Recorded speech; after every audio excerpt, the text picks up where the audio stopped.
शिवाय नमस्तुभ्यम।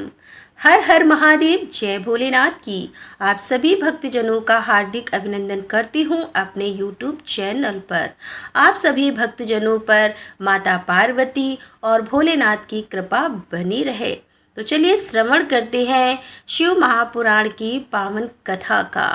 मन में भोलेनाथ का और माता पार्वती का स्मरण करके इस कथा का श्रवण करते हैं। व्यास जी ने पूछा कि महाबुद्धिमान सनत कुमार जी, जब वह महान भयंकर एवं रोमांचकारी संग्राम चल रहा था, उस समय त्रिपुरारी शंकर ने दैत्य गुरु विद्वान शुक्राचार्य को निगल लिया था। यह घटना मैंने संक्षेप में ही सुनी थी। अब आप उसे विस्तार पूर्वक वर्णन कीजिए। पिनाकधारी शिव के उदर में जाकर उन महायोगी शुक्राचार्य ने क्या किया था? शंभु की जठराग्नि ने उन्हें जलाया क्यों नहीं? भृगुनंदन बुद्धिमान शुक्र भी तो कल्याण कालीन अग्नि के समान उग्र तेजस्वी थे। वे शंभु के जठर पंजर से कैसे निकले?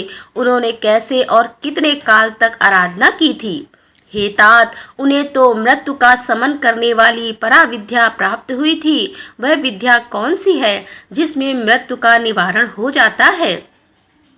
हे मुने, लीला बिहारी देवादिदेव भगवान शंकर के त्रिशूल से छूटे हुए अंधक को गणाध्यक्षता की प्राप्ति कैसे हुई? हे तात, मुझे शिव लीलामृत श्रवण करने की विशेष लालसा है, अतः आप मुझ पर कृपा करके वह सारा वृतांत पूर्ण रूप से वर्णन कीजिए। तब ब्रह्मा जी कहते हैं कि अमित तेजस्वी व्यास जी के इन वचनों को सुनकर सनत कुमार शिव के चरण कमलों का स्मरण करके कहने लगे। सनत कुमार जी ने कहा कि हे मुनिवर, भगवान शंकर के प्रथमों की जब अत्यंत विजय होने लगी, तब अंधक घबराकर शुक्राचार्य जी की शरण में गया और उनसे गिड़गिड़ाकर मृतंस जीवी विद्या के द्वारा मरे हुए असुरों को जीवित करने की प्रार्थना की। इस पर शुक्राचार्य ने शरणागत धर्म की रक्षा करना उचित समझा। फिर तो वे युद्ध स्थल में गए और आदर पूर्वक विद्या के स्वामी शंकर का स्मरण करके एक एक दैत्य पर मृत संजीवनी विद्या का प्रयोग करने लगे। उस विद्या का प्रयोग होते ही वे सभी दैत्य दानव वीर एक साथ ही हथियार लिए हुए इस प्रकार उठ खड़े हुए मानो अभी सोकर उठे हों। जैसे पूर्णता अभ्यस्त किया हुआ वेद समर भूमि में बादल और श्रद्धा पूर्वक ब्राह्मणों को दिया हुआ धन आपत्ति के समय तुरंत प्रकट हो जाता है, उसी प्रकार वे उठ खड़े हुए। शुक्राचार्य के सजीवनी प्रयोग से जब बड़े बड़े दानव जीवित होकर प्रथथों को बुरी तरह मारने लगे, तब प्रमथों ने जाकर प्रमथेश्वरेश शिव को यह समाचार सुनाया।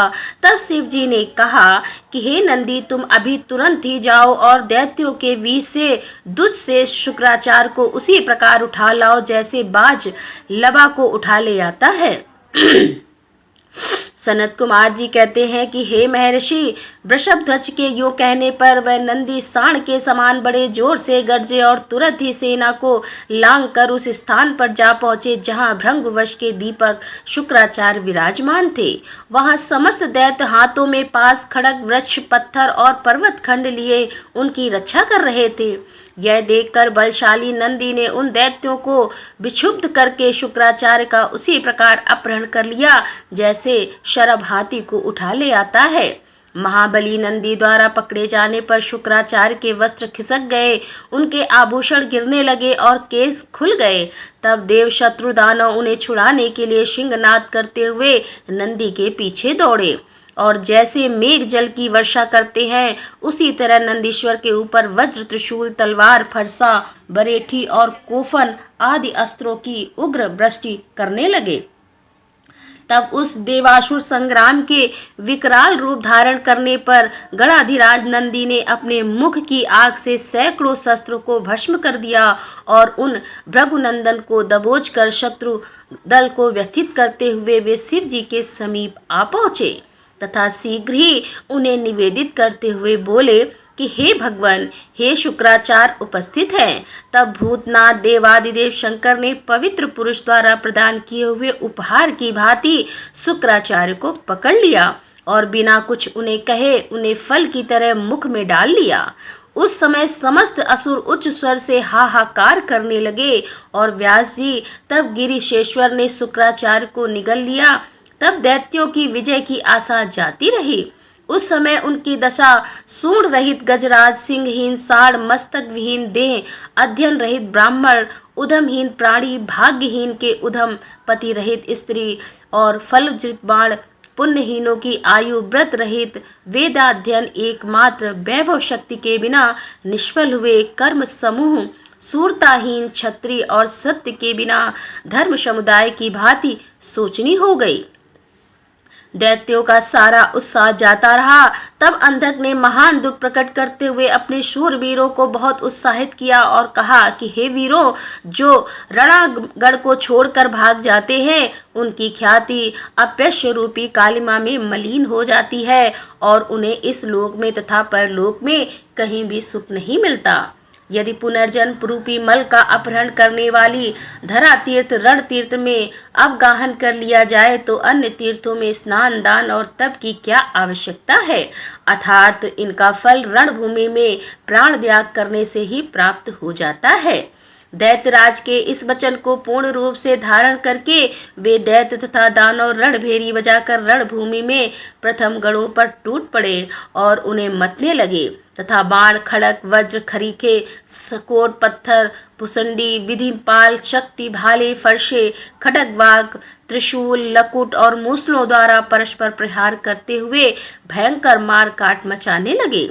इस प्रकार अत्यंत घमासान युद्ध हुआ। इसी बीच विनायक, स्कंद, नंदी, सोम नंदी, वीर, नैगमय और महाबली वैशाख आदि उग्र गणों ने त्रिशूल शक्ति और बाणा समूह की धारावाहिक वर्षा करके अंधक को अंधा बना दिया। फिर तो प्रमथों तथा असुरों की सेनाओं में महान कोलाहल मच गया। उस घोर शब्द को सुनकर शंभु के उदर में स्थित शुक्राचार्य आश्रय रहित वायु की भांति निकलने का मार्ग ढूंढते हुए चक्कर काटने लगे। उस समय उन्हें रुद्र के उदर में पाताल सहित सातों लोग, ब्रह्मा, नारायण, इंद्र, आदित्य और अप्सराओं के विचित्र भुवन तथा वह प्रथमतासुर संग्राम भी दिख पड़ा। इस प्रकार वे 100 वर्षों तक शिव जी की कुक्षी में चारों ओर भ्रमण करते रहे, परंतु उन्हें उसी प्रकार कोई छिद्र नहीं दिख पड़ा जैसे दुष्ट की दृष्टि सदाचारी के छिद्र को नहीं देख पाती। तब भृगुनंदन ने शैव योग का आश्रय ले एक मंत्र का जप किया। उस मंत्र के प्रभाव से वे शंभु के जठर पंजर से शुक्र रूप में लिंग मार्ग से बाहर निकले। तब उन्होंने शिव जी को प्रणाम किया। गौरी ने उन्हें पुत्र रूप में स्वीकार कर लिया और विघ्न रहित बना दिया। तदंतर करुणासागर महेश्वर भृगुनंदन शुक्राचार्य को वीर के रास्ते निकला हुआ देखकर मुस्कुराते हुए बोले।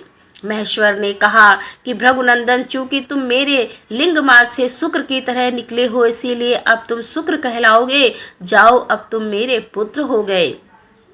सनत कुमार जी कहते हैं कि हे मुनिवर, देवेश्वर शंकर यूं कहने पर सूर्य के सदृश कांतिमान शुक्र ने पुनः शिव जी को प्रणाम किया और वे हाथ जोड़कर स्तुति करने लगे। शुक्र ने कहा कि हे भगवान, आपके पैर, सिर, नेत्र, हाथ और भुजाएं अनंत हैं। आपकी मूर्तियों की भी गणना नहीं हो सकती। ऐसी दशा में आज स्तुत्य की सिर झुकाकर किस प्रकार स्तुति करूं। आपकी 8 मूर्तियां बताई जाती हैं और आप अनंत मूर्ति भी हैं। आप संपूर्ण सुरों और असुरों की कामना पूर्ण करने वाले हैं तथा अनिष्ट दृष्टि से देखने पर आप संहार भी कर डालते हैं। ऐसे स्तवन के योग्य आप मैं किस प्रकार स्तुति करूं। सनत कुमार जी कहते हैं कि हे मुने, इस प्रकार शुक्र ने शिव जी की स्तुति करके उन्हें नमस्कार किया और उनकी आज्ञा से वे पुनः दानव की सेना में प्रविष्ट हुए। ठीक उसी तरह जैसे चंद्रमा मेघों की घटा में प्रवेश करते हैं। व्यास जी, इसी प्रकार रणभूमि में शंकर ने जिस तरह शुक्र को निगल लिया था वह वृतांत तो तुमने सुना दिया। अब शंभु के उदर में शुक्र ने जिस मंत्र का जप किया था उसका वर्णन सुनो। के स्वामी, सुर असुर द्वारा बंदित, भूत और भविष्य के महान देवता, हरे और पीले नेत्रों से युक्त महाबली, बुद्ध स्वरूप बागंबर धारण करने वाले, अग्नि स्वरूप त्रिलोकी के उत्पत्ति स्थान, ईश्वर हर, हरि नेत्र प्रलयकारी, अग्नि स्वरूप गणेश, लोकपाल, महाभुज, महाहस्त्र त्रिशूल धारण करने वाले, बड़ी बड़ी दाढ़ों वाले, काल स्वरूप महेश्वर, अविनाशी काल रूपी नीलकंठ महोदर, गणाध्यक्ष सर्वात्मा, सबको उत्पन्न करने वाले, सर्वव्यापी मृत्यु को हटाने वाले, पारियात्र पर्वत पर उत्तम व्रत धारण करने वाले, ब्रह्मचारी वेदांत प्रतिपाद तप की अंतिम सीमा तक पहुँचने वाले, पशुपति विशिष्ट अंगों वाले, सूढ़पाणी वृषभध्वज, पापहारी जटाधारी, शिखंड धारण करने वाले, दंडधारी महायशस्वी भूतेश्वर, गुहा में निवास करने वाले, वीणा और पड़ों पर ताल लगाने वाले, अमर दर्शनी बालशूर सरीखे रूप वाले, शमशानवासी ऐश्वर्यशाली उमापति, शत्रुदमन भंग के नेत्रों को नष्ट कर देने वाले, पूषा के दांतों के विनाशक क्रूरतापूर्वक संहार करने वाले, पासधारी प्रलयकार रूप, उल्का मुख, अग्निकेतु और मननशील प्रकाशमान प्रजापति ऊपर उठाने वाले, जीवों को उत्पन्न करने वाले, मुक्ति के द्वार स्वरूप भीम तथा भीम पराक्रमी है, उन्हें नमस्कार है, उन्हें नमस्कार है। इसी श्रेष्ठ मंत्र का जप करके शुक्र शंभु के जठर पंजर से लिंग के रास्ते से उत्कट वीर की तरह निकले थे। उस समय गौरी ने उन्हें पुत्र रूप से अपनाया और जगदीश्वर शिव ने अजर अमर बना दिया। तब वे दूसरे शंकर के सदृश शोभा पाने लगे। 3000 वर्ष व्यतीत होने के पश्चात वे ही वेद निधि मुनिवर शुक्र पुनः इस भूतल पर महेश्वर से उत्पन्न हुए। उस समय उन्होंने धैर्यशाली एवं तपस्वी दानवराज अंधक को देखा। उसका शरीर सूख गया था और वह त्रिशूल पर लटका हुआ परमेश्वर शिव का ध्यान कर रहा था। वह शिव जी के 108 नामों का इस प्रकार स्मरण कर रहा था। शिव जी के 108 नाम व उसका अर्थ: महादेव, देवताओं में महान, विरूपाक्ष, विकराल नेत्रों वाले, चंद्रार्थ शेखर, मस्तक पर अर्धचंद्र धारण करने वाले, अमृत, अमृत स्वरूप, शाश्वत, सनातन, स्थाणु, समा स्थित होने पर ठूंठ के समान स्थिर, नीलकंठ, गले में नील चिन्ह धारण करने वाले, पिनाकी, पिनाक नामक धनुष धारण करने वाले, वृक्षभाष, वृषभ के नेत्र शरीखे विशाल नेत्रों वाले, महायज्ञ, महान रूप से जानने योग्य पुरुष, अंतर्यामी, सर्व कामदा, संपूर्ण कामनाओं को पूर्ण करने वाले। और वह त्रिशूल पर लटका हुआ परमेश्वर शिव का ध्यान कर रहा था। उसने 108 नामों को इस प्रकार से स्मरण कर रहा था।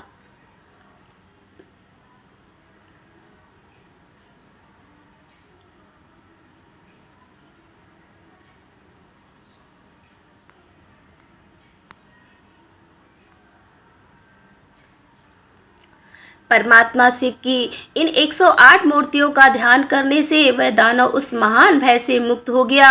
उस समय प्रसन्न वे जटाधारी शंकर ने उसे मुक्त करके उस त्रिशूल के अग्रभाग से उतार लिया और दिव्य अमृत की वर्षा से अभिषेक कर दिया।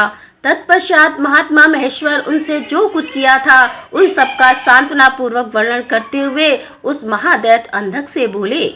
ईश्वर ने कहा कि हे दैतेंद्र, मैं तेरे इंद्र निग्रह, नियम, शौर्य और धैर्य से प्रसन्न हो गया हूँ। अतः श्रुता, अब तू कोई वर मांग ले। दैत्य के राजाधिराज, तूने निरंतर मेरी आराधना की है, इससे तेरा सारा कलमश धुल गया है। अब तू वर पाने के योग्य हो गया है, इसीलिए मैं तुझे वर देने के लिए आया हूँ, क्योंकि 3000 वर्ष तक बिना खाए पिए प्राण धारण किए रहने से तूने जो पुण्य कमाया है उसके फलस्वरूप तुझे सुख की प्राप्ति होनी चाहिए। सनत कुमार जी कहते हैं कि हे मुने, यह सुनकर अंधक ने भूमि पर अपने घुटने टेक दिए और फिर वह हाथ जोड़कर कांपता हुआ भगवान उमापति से बोला। अंधक ने कहा कि भगवान, आपकी महिमा जाने बिना मैंने पहले रणागढ़ में हर्षगद वाणी से आपको जो दीनहीन तथा नीच से नीच कहा है और मूर्खतावश लोक में जो जो निंदित कर्म किया है, हे प्रभु, उस सबको आप अपने मन से स्थान न दें, अर्थात उसे भूल जाएं। और महादेव, मैं अत्यंत ओछा और दुखी हूँ। मैंने काम दोषवश पार्वत के विषय में जो भी दूषित भावना कर ली थी उसे आप क्षमा कर दें। आपको तो अपने कृपण, दुखी एवं दीन भक्त पर सदा ही विशेष दया करनी चाहिए। मैं उसी तरह का एक दीन भक्त हूँ और आपकी शरण में आया हूँ। देखिए, मैंने आपके सामने अंजलि बांध रखी है, अब आपको मेरी रक्षा करनी चाहिए। हे जगत जननी पार्वती देवी भी मुझ पर प्रसन्न हो जाएं और सारे क्रोध को त्याग कर मुझे कृपा दृष्टि से देखे। चंद्रशेखर, कहाँ तो इनका भयंकर क्रोध और कहाँ मैं तुच्छ दैत्य चंद्रमौली, मैं किसी प्रकार उसको सहन नहीं कर सकता। हे शंभु, कहाँ तो परम उदार आप और कहाँ बुढ़ापा, मृत्यु तथा काम क्रोध आदि दोषों के वशीभूत मैं महेश्वर आपके युद्ध कला निपुण महाबली वीर पुत्र मेरी कृपणता पर विचार करने अब क्रोध के वशीभूत मत हो। सनत कुमार जी कहते हैं कि मुनि शतम इतनी बात कहकर वह दैत्यराज माता पार्वती की ओर देखकर त्रिनयन शंकर का ध्यान करता हुआ मौन हो गया। तब रुद्र ने उसकी ओर कृपा दृष्टि से देखा। उनकी सृष्टि पढ़ते ही उसे अपने पूर्व वृतांत तथा अद्भुत जन्म का स्मरण हो आया। उस घटना का स्मरण होते ही उसका मनोरथ पूर्ण हो गया। फिर तो माता पिता को प्रणाम करके वह कृत्य हो गया। उस समय पार्वती तथा बुद्धिमान शंकर ने उसका मस्तक सूंघ कर प्यार किया। इस प्रकार अंधक ने प्रसन्न हुए चंद्रशेखर से अपना सारा मनोरथ प्राप्त कर लिया। हे मुनि, महादेव जी की कृपा से अंधक को जिस प्रकार परम सुखद गणाध्यक्ष पद प्राप्त हुआ था, वह सारा का सारा पुरातन वृतांत मैंने सुना दिया और मृत्युंजय मंत्र का भी वर्णन कर दिया। यह मंत्र मृत्यु का विनाशक और संपूर्ण कामनाओं का फल प्रदान करने वाला है।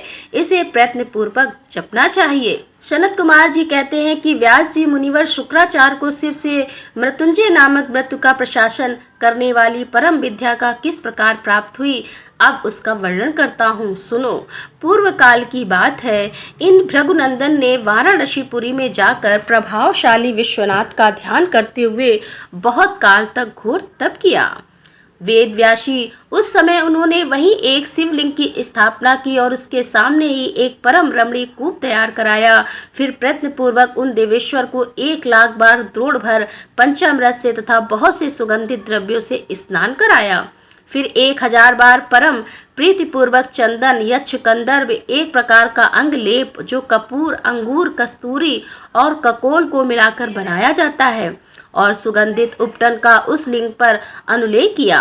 तत्पश्चात सावधानी के साथ परम प्रेम पूर्वक राजचंपक, धतूर, कनेर, कमल, मालती, कर्णिकार, कदम, मौलिशीरी, उत्पल, मलिका, सतपत्री, सिंधुवार, ढाक, बंदुक पुष्पक, पुनाग, नागेश, केसर, केसर, नवमलिक और चिबिलिंक, कुंद और मुचुकुंद, मदार, बिलपत्र, गुमा, मरुवृक, वृक और बृहत्पत्री, कुशांकु, नंदावर्त और अगस्त शाल, देवदारू, कचनार, कुरबक, दुवाकुर, कुरकट, इनमें से प्रत्येक के पुष्पों और अन्य पल्लवों से तथा नाना प्रकार के रमणी पत्रों और सुंदर कमलों से शंकर जी का विधिवत अर्चना की। उन्हें बहुत से उपहार समर्पित किए तथा शिवलिंग के आगे नाचते हुए शिव सहस्त्र नाम एवं अन्य न्याय स्रोतों का गान करके शंकर जी का स्तवन किया। इस प्रकार शुक्राचार्य 5000 वर्षों तक नाना प्रकार के विधि विधान से महेश्वर का पूजन करते रहे, परंतु जब उन्हें थोड़ा सा भी वर देने के लिए उद्यत होते नहीं देखा, तब उन्होंने एक दूसरे के अत्यंत दुस्सह एवं घोर नियम का आश्रय लिया। उस समय शुक्र ने इंद्रियों सहित मन के अत्यंत चंचल रूपी महान दोष को बारंबार भावना रूपी जल से प्रक्षालित किया। इस प्रकार चित्ररतन को निर्मल करके उसे पिनाकधारी शिव के अर्पण कर दिया और स्वयं धूप कण का पान करते हुए तप करने लगे। इस प्रकार उनके 1,000 वर्ष और बीत गए। तब भृगुनंदन शुक्र को यूं दृढ़ चित्त से घोर तप करके देखकर महेश्वर उन पर प्रसन्न हो गए। फिर तो दक्ष कन्या पार्वती के स्वामी साक्षात विरूपाक्ष शंकर, जिनके शरीर की कांति सहस्त्रों सूर्यों से भी बढ़कर थी, उस लिंग से निकलकर शुक्र से बोले। महेश्वर ने कहा कि महाभाग भृगुनंदन, तुम तो तपस्या के निधि हो महामुनि, मैं तुम्हारे इस अविच्छित तप से विशेष प्रसन्न हूँ। भार्गव, तुम अपना सारा मनोवांछित वर मांग लो, मैं प्रीतिपूर्वक तुम्हारा सारा मनोरथ पूर्ण कर दूंगा। अब मेरे पास तुम्हारे लिए कोई वस्तु अधेय नहीं रह गई है। सनत कुमार जी कहते हैं कि हे मुने, शंभु के इस परम सुखदायक एवं उत्कृष्ट वचन को सुनकर शुक्र प्रसन्न हो आनंद समुद्र में निमग्न हो गए। उन कमल नयन द्विजवर शुक्र का शरीर परमानंद जनित रोमांच के कारण पुलकायमान हो गया। तब उन्होंने हर्षपूर्वक शंभु के चरणों में प्रणाम किया। उस समय उनके नेत्र हर्ष से खिल उठे थे। फिर वे मस्तक पर अंजलि रखकर जय जयकार करते हुए अष्टमूर्तिधारी पृथ्वी, जल, अग्नि, वायु, आकाश, यजमान, चंद्रमा और सूर्य, इन आठों में अधिष्ठित सर्वभव, रुद्र, उग्र, भीम, पशुपति, महादेव और ईशान, ये अष्टमूर्तियों के नाम है। वरदायक शिव की स्तुति करके भार्गव ने कहा, सूर्य स्वरूप भगवान आप त्रिलोकी का हित करने के लिए आकाश में प्रकाशित होते हैं और अपनी इन किरणों से समस्त अंधकार को अभिभूत करके रात में विचरने वाले असुरों का मनोरथ नष्ट कर देते हैं। हे जगदीश्वर, आपको नमस्कार है। घोर अंधकार के लिए चंद्र स्वरूप शंकर आप अमृत के प्रभाव से परिपूर्ण तथा जगत के सभी प्राणियों के नेत्र हैं। आप अपनी अमर्याद तेजोमय किरणों से आकाश में और भूतल पर अपार प्रकाश फैलाते हैं, जिससे सारा अंधकार दूर हो जाता है। आपको प्रणाम है। विश्वनाथ, जल में अवगाहन करने से आप विश्व को निर्मल एवं पवित्र बना देते हैं, इसीलिए आपको नमस्कार है। आकाश स्वरूप ईश्वर, आपके अवकाश प्राप्त करने के कारण यह विश्व बाहर और भीतर विकसित होकर सदा स्वभाववश श्वास लेता है, अर्थात इसकी परंपरा चलती रहती है तथा आपके द्वारा यह संकुचित भी होता है, अर्थात नष्ट नहीं होता। इसलिए दयालु भगवान, मैं आपके आगे नतमस्तक होता हूँ। आप अपनी इन अष्टमूर्तियों से युक्त होकर इस फैले हुए विश्व को भलीभांति विस्तृत करके अहि तथा आपको मेरा अभिवादन है। सनत कुमार जी कहते हैं कि मुनिवर भृगुनंदन शुक्र ने इस प्रकार अष्टमृत्युष्टक स्रोत द्वारा शिव जी का स्तवन करके भूमि पर मस्तक रखकर उन्हें बारंबार प्रणाम किया। जब अमित तेजस्वी भार्गव ने महादेव की इस प्रकार स्तुति की, तब शिव जी ने चरणों में पड़े हुए उन द्विज वर को अपनी दोनों भुजाओं से पकड़कर उठा लिया और परम प्रेम पूर्वक मेघ गर्जन की सी गंभीर एवं मधुर वाणी से कहा। उस समय शंकर जी के दांतों की चमक से सारी दिशाएं प्रकाशित हो उठी। महादेव जी बोले कि विप्रवर, तुम मेरे पावन भक्त हो, तात तुम्हारे इस उग्र तप से, उत्तम आचरण से, लिंग स्थाप जन्य पुण्य से, लिंग की आराधना करने से, चित्त का उपहार प्रदान करने से, पवित्र अटल भाव से, अभिमुक्त महाक्षेत्र काशी में पावन आचरण करने से मैं तुम्हें पुत्र रूप से देखता हूँ। अतः तुम्हारे लिए मुझे कुछ भी अदेय नहीं है। तुम अपनी इसी शरीर में मेरी उदरदरी में प्रवेश करोगे और मेरे श्रेष्ठ इंद्रिय मार्ग से निकलकर पुत्र रूप में जन्म ग्रहण करोगे। महाछूचे, मेरे पास जो मृत संजीवनी नाम की निर्मल विद्या है, जिसका मैंने ही अपने महान तपोबल से निर्माण किया है, उस महा मंत्र स्वरूपा विद्या को आज मैं तुम्हें प्रदान करूंगा, क्योंकि तुम पवित्र तप की निधि हो। अतः तुम में उस विद्या को धारण करने की योग्यता वर्धमान है।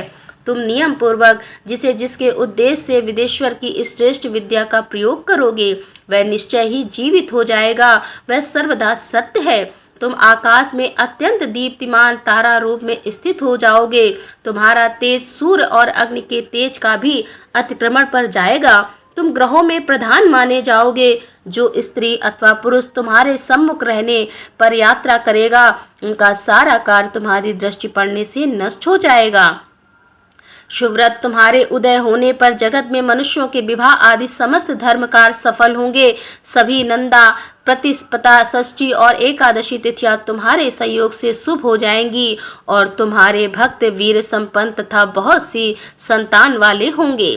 तुम्हारे द्वारा स्थापित किया हुआ यह शिवलिंग सुक्रेश के नाम से विख्यात होगा। जो मनुष्य इस लिंग की अर्चना करेंगे, उन्हें सिद्धि प्राप्त हो जाएगी। जो लोग वर्ष पर्यंत नक्त व्रत परायण होकर शुक्रवार के दिन शुक्रकूप के जल से सारी क्रियाएं संपन्न के सुक्रेश की अर्चना करेंगे, उन्हें जिस फल की प्राप्ति होगी वह मुझसे श्रवण करो। उस मनुष्यों में वीर की अधिकता होगी। उनका वीर कभी निष्फल नहीं होगा। वे पुत्रवान तथा पुरुष तत्व के सौभाग्य से संपन्न होंगे, इसमें तनिक भी संदेह नहीं है। वे सभी मनुष्य बहुत सी विद्याओं के ज्ञाता और सुख के भागी होंगे। यो वरदान देकर महादेव उसी लिंग में समा गए। तब भृगुनंदन शुक्र भी प्रसन्न मन से अपने धाम को चले गए और व्यास जी यो शुक्राचार्य को जिस प्रकार अपने तपोबल से मृत्युंजय नामक विद्या की प्राप्ति हुई थी वह वृतांत मैंने तुमसे वर्णन कर दिया।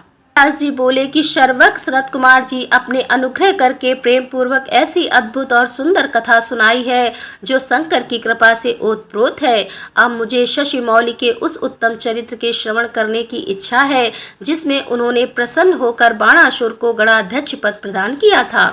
सनत कुमार जी ने कहा कि व्यास जी परमात्मा शंभु की उस कथा को जिसमें उन्होंने प्रसन्न होकर बाणासुर को गणनायक बनाया था आदर पूर्वक श्रवण करो।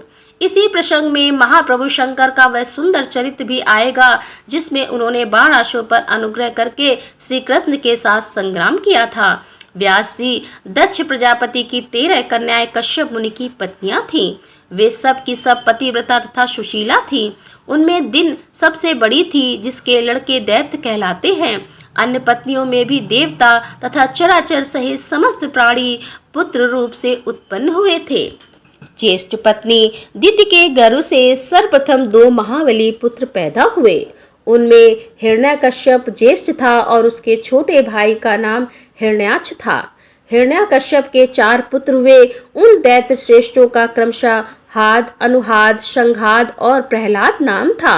उनमें प्रहलाद जितेंद्री तथा महान विष्णु भक्त हुए। उनका नाश करने के लिए कोई भी दैत्य समर्थ न हो सका। प्रहलाद का पुत्र विरोचन हुआ। वह दानियों में सर्वश्रेष्ठ था। उसने विप्र रूप से याचना करने वाले इंद्र को अपना सिर ही दे डाला था। उसका पुत्र बलि हुआ। यह महादानी और शिव भक्त था। इसने वामन रूपधारी विष्णु को सारी पृथ्वी दान कर दी थी। बलि का औरस पुत्र बाण हुआ। वह शिव भक्त मानी, उदार, बुद्धिमान, सत्य प्रतीक और सहस्त्रों का दान करने वाला था। उस असुर राज ने पूर्व काल में त्रिलोकी को तथा त्रिलोक आधिपतियों को बलपूर्वक जीतकर शोणितपुर में अपनी राजधानी बनाया और वहीं रहकर राज्य करने लगा। उस समय देवगण शंकर की कृपा से उस शिव भक्त बाणासुर के किंकर के समान हो गए। उसके राज्य में देवताओं के अतिरिक्त और कोई प्रजा दुखी नहीं थी। शत्रु धर्म का वर्ताव करने वाले देवता शत्रुतावश ही कष्ट झेल रहे थे। एक समय वह महासुर अपनी सहस्त्रों भुजाओं से ताली बजाता हुआ तांडव नृत्य करके महेश्वर शिव को प्रसन्न करने की चेष्टा करने लगा। उसके उस नृत्य से भक्तवत्सल शंकर संतुष्ट हो गए। फिर उन्होंने परम प्रसन्न हो उसकी ओर कृपा दृष्टि से देखा। भगवान शंकर तो संपूर्ण लोकों के स्वामी शरणागत वत्सल ही ठहरे। उन्होंने बलिनंदन महासुर बाण को वर देने की इच्छा प्रकट की। मुने बलिनंदन महादैत्य बाण शिव भक्तों में श्रेष्ठ और परम बुद्धिमान था। उसने परमेश्वर शंकर को प्रणाम करके उनकी स्तुति की और कहा कि बाणासुर बोला कि हे प्रभु, आप मेरे रक्षक हो जाइए और पुत्रों तथा गणों सहित मेरे नगर के अध्यक्ष बनकर सर्वदा प्रीति का निर्वाह करते हुए मेरे पास ही निवास कीजिए। सनत कुमार जी कहते हैं कि महर्षि वह बलिपुत्र बाण निश्चय ही शिव जी की माया से मोह में पड़ गया था। इसीलिए उसने मुक्ति प्रदान करने वाले दुराध्य महेश्वर को पाकर भी ऐसा वर मांगा। तब ऐश्वर्यशाली भक्तवत्सल शंभु उसे वर देकर पुत्रों और गणों के साथ प्रेम पूर्वक वहीं निवास करने लगे। एक बार बाणासुर को बड़ा ही गर्व हो गया। उसने तांडव नृत्य करके शंकर को संतुष्ट किया। जब बाणासुर को यह ज्ञात हो गया कि पार्वती वल्लभ शिव प्रसन्न हो गए हैं, तब वह हाथ जोड़कर सिर झुकाए हुए बोला। बाणासुर ने कहा कि देवादिदेव महादेव, आप समस्त देवताओं के शिरोमणि हैं। आप ही कृपा से मैं बलि हुआ हूँ। अब आप मेरा उत्तम वचन सुनिए। हे देव, आपने जो मुझे 1000 भुजाएं प्रदान की हैं, यो तो अब मुझे महान भार स्वरूप लग रही हैं, क्योंकि इस त्रिलोकी में मुझे आपके अतिरिक्त अपनी जोड़ का कोई और योद्धा भी नहीं मिला। इसीलिए वृषभध्वज युद्ध के बिना इन पार्वती शरीर की सहस्त्रों भुजाओं को लोकर मैं क्या करूँगा। मैं अपनी इन परिपुष्ट भुजाओं की खुजली मिटाने के लिए युद्ध की लालसा से नगरों तथा पर्वतों को चूर्ण करता हूँ। दिग्गजों के पास गया, परंतु वे भी भयभीत होकर भाग खड़े हुए। मैंने यम को योद्धा, अग्नि को महान कार्य करने वाला वरुण को, गौओं का पालन करता गोपाल, कुबेर को गजाध्यक्ष और नृतिक को शैरंध्री और इंद्र को जीतकर सदा के लिए करत कर दिया है। महेश्वर, अब मुझे किसी ऐसे युद्ध के प्राप्त होने की बात बताइए जिससे मेरी ये भुजाएं या तो शत्रुओं के हाथों से छूटे हुए शास्त्रों से जंजर होकर गिर जाएं अथवा हजारों प्रकार से शत्रु की भुजाओं को ही गिराएं। यही मेरी अभिलाषा है, इसे पूर्ण करने की कृपा करें। सनत कुमार जी कहते हैं कि मुनि श्रेष्ठ उसकी बात सुनकर शिव शंकर को रुद्र को कुछ क्रोध आ गया। वे महान अद्भुत अट्टहास करके बोले। रुद्र ने कहा कि अरे अभिमानी, संपूर्ण दैत्यों के कुल में नीच तुझे सर्वदा धिक्कार है। तू बलि का पुत्र और मेरा भक्त है, तेरे लिए ऐसी बात करना उचित नहीं है। अब तेरा दर्प चूर्ण होगा, तुझे शीघ्र ही मेरे समान बलवान के साथ अकस्मात महान भीषण युद्ध प्राप्त होगा। उस संग्राम में तेरी ये पर्वतश्री की भुजाएं जलौनी लकड़ी की तरह शस्त्रास्त्रों से छिन्न भिन्न होकर भूमि पर गिरेंगी। दुष्टात्मन, मेरे आयुधाकार पर स्थापित तेरा जो यह मनुष्य से सिर वाला मयूर ध्वज फहरा रहा है, इसका जब वायु भय के बिना ही पतन हो जाएगा, तब तू अपने चित्त में समझ लेना कि वह महान भयानक युद्ध आ पहुंचा है। उस समय तू घोर संग्राम का निश्चय करके अपनी सारी सेना के साथ वहां जाना। इस समय तू अपने महल को लौट जा, क्योंकि इसी में तेरा कल्याण है। दुर्मते, वहां तुझे प्रसिद्ध बड़े बड़े उत्पाद दिखाई देंगे। यूं कहकर गर्वहारी भक्त वत्सल भगवान शंकर चुप हो गए। सनत कुमार जी कहते हैं कि हे मुने, यह सुनकर बाणासुर ने दिव्य पुष्पों की कलियों के अंजलि भरकर रुद्र की अभ्यर्चना की और फिर उन महादेव को प्रणाम करके वह अपने घर को लौट गया। तदंतर किसी समय देववश उसका वह ध्वज अपने आप टूटकर गिर गया। यह देखकर बाणासुर हर्षित हो युद्ध के लिए उद्यत हो गया। वह अपने हृदय में विचार करने लगा कि कौन सा युद्ध प्रेमी योद्धा किस देश में आएगा जो नाना प्रकार के शस्त्रास्त्रों से का पारगामी विद्वान होगा और मेरी शस्त्र भुजाओं को ईंधन की तरह काट डालेगा, तथा मैं भी अपने अत्यंत तीखे शस्त्रों से उसके सैकड़ों टुकड़े कर डालूंगा।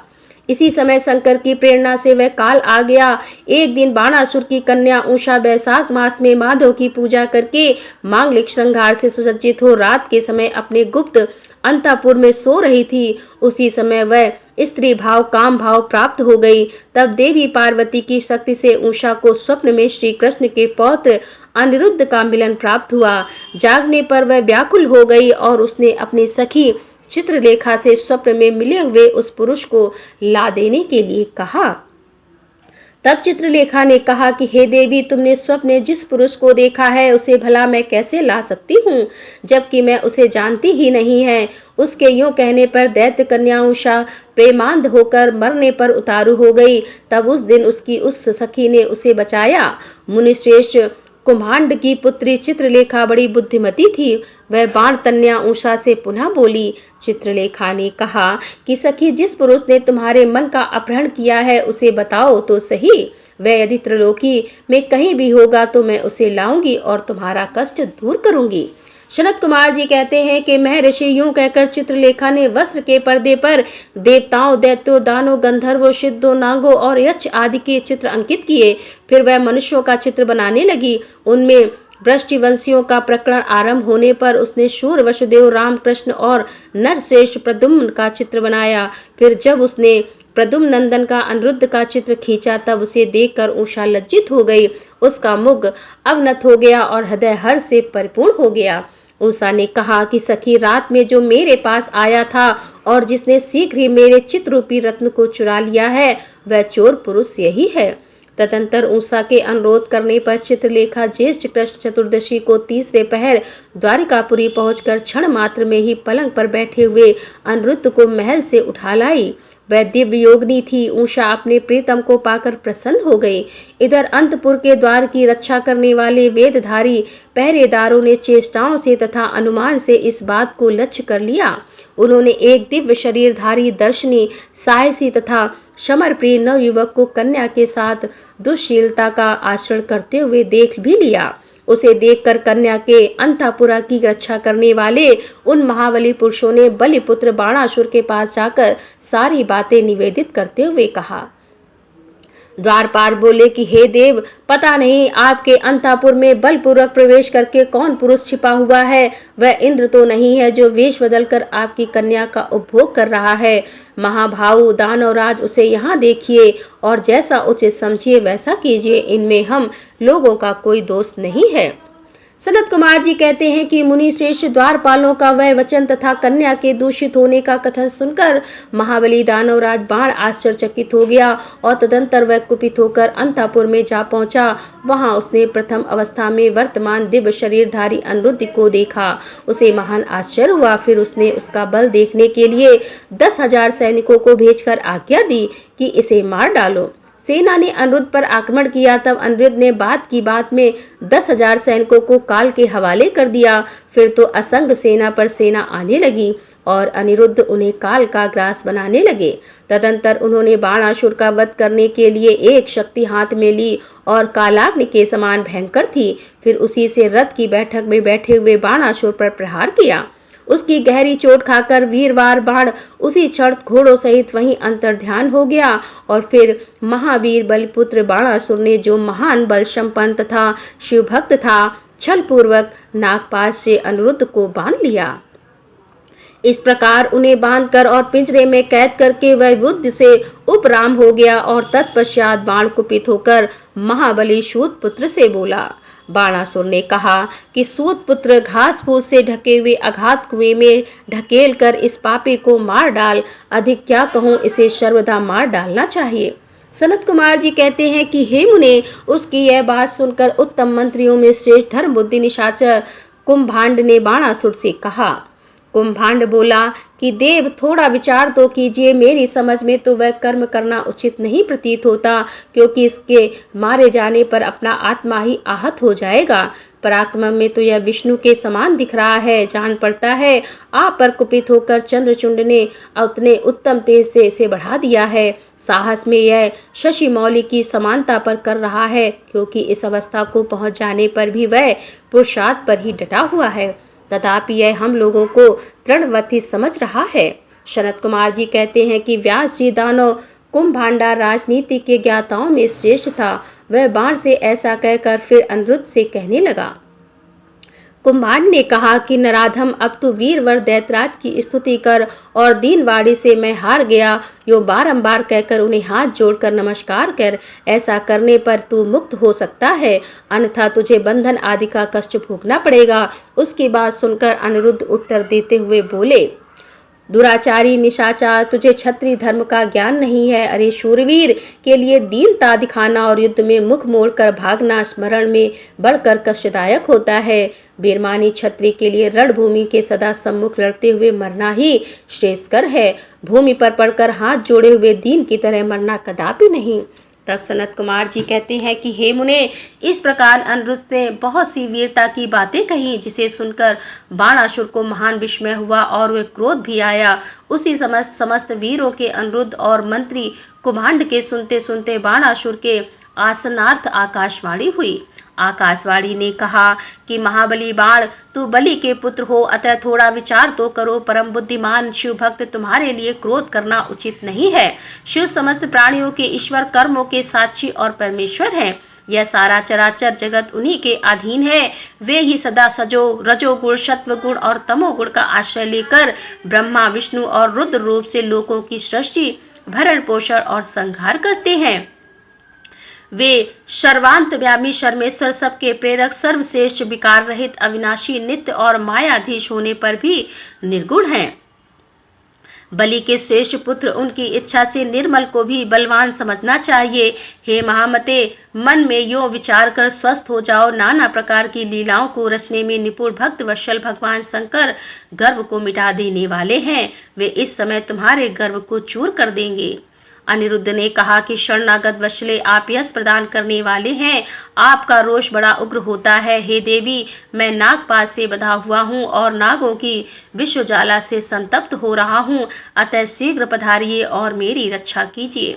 सनत कुमार जी कहते हैं कि मुनिवर, जब अनिरुद्ध ने पिसे हुए काले कोयले के समान कृष्ण बल वाली काली को इस प्रकार संतुष्ट किया, तब ज्येष्ठ कृष्ण चतुर्दशी की महारात्रि में वहां प्रकट हुई। उन्होंने उन सर्वरूपी भयानक बाणों को भस्मसात करके अपने बलिष्ठ मुख से आघात से उस नाग पंचर को विदीर्ण कर दिया। इस प्रकार दुर्गा ने अनिरुद्ध को बंध मुक्त करके उन्हें पुनः अंतपुर में पहुंचा दिया और स्वयं वहीं अंतर्ध्यान हो गई। इस प्रकार शिव की शक्ति स्वरूपा देवी की कृपा से अनिरुद्ध कष्ट से छूट गए, उनकी सारी व्यथा मिट गई और वे सुखी हो गए। तदंतर प्रद्युम्नंदन अनिरुद्ध शिव भक्ति के प्रताप से विजयी हो अपनी प्रिया बाण तन्या को पाकर परम हर्षित हुए और अपनी प्रियतमा उस उषा के साथ पूर्वता सुखपूर्वक विहार करने लगे। इधर पौत्र अनिरुद्ध के अदृश्य हो जाने तथा नारद जी के मुख से उसके बाणासुर के द्वारा नागपाश से बांधे जाने का समाचार सुनकर 12 अक्षौहिणी सेना के साथ प्रद्युम्न आदि वीरों को साथ ले भगवान श्री कृष्ण ने शोणितपुर पर चढ़ाई कर दी।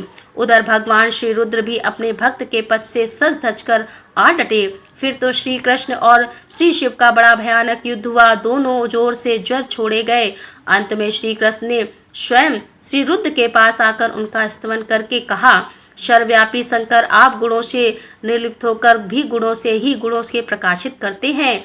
गिरिशासी भूमन, आप स्वयं प्रकाश हैं। जिनकी बुद्धि आपकी माया से मोहित हो गई है, वे स्त्री पुत्र ग्रह आदि विषयों से आसक्त होकर दुख सागर में डूबते उबारते हैं। जो अजेंद्रिय पुरुष प्रारब्धवश इस मनुष्य जन्म को पाकर भी आपके चरणों में प्रेम नहीं करता, वह सोचनी तथा आत्मवंचक है। हे भगवान, आप गर्भहारी हैं। आपने ही तो इस गर्वीले बाण को शाप दिया था, अतः आपकी आज्ञा से मैं बाणासुर की भुजाओं का छेदन करने के लिए यहाँ आया हूँ। हे महादेव, आप इस युद्ध में निर्मित हो जाइए। हे प्रभु, मुझे बाण की भुजाओं को काटने के लिए आज्ञा प्रदान कीजिए, जिससे आपका शाप व्यर्थ न हो। महेश्वर ने कहा कि तात, आपने ठीक ही कहा है कि मैंने इस दैत्यराज को शाप दिया है और मेरी ही आज्ञा से आप बाणासुर की भुजाएं काटने के लिए यहाँ पधारे हैं। किंतु रमानाथ, हरे क्या करूं, मैं तो सदा भक्तों के ही अधीन रहता हूँ। ऐसी दशा में वीर, मेरे देखते बाण की भुजाएं कैसे काटी जा सकती हैं? इसीलिए मेरी आज्ञा से आप पहले श्रम रास्त्र द्वारा मुझे जृंभित कर दीजिए, तत्पश्चात अपना अविष्ट कार्य संपन्न कीजिए और सुखी होइए। सनत कुमार जी कहते हैं कि मुनिवर शंकर जी के यूं कहने पर शाण गणापि श्री हरि को महान विस्मय हुआ। वे अपने युद्ध स्थान पर आकर परम आनंदित हुए। व्यास जी तदंतर नाना प्रकार के अस्त्रों से संचालन में निपुण श्री हरि ने तुरंत ही अपने धनुष पर जबड़ शास्त्र का संस्थान करके उसे पिनाक पाणी शंकर पर छोड़ दिया। इस प्रकार श्री कृष्ण जबड़ शास्त्र द्वारा चभित हुए शंकर को मोह में डालकर खड़ग गदा और ऋषि आदि से बाण की सेना का संहार करने लगे। तो दोस्तों, यहीं पर इस कथा का समापन करते हुए इसके आगे की कथा लेकर हम आपके सामने फिर उपस्थित होंगे। तब तक के लिए हर हर महादेव, जय भोलेनाथ की।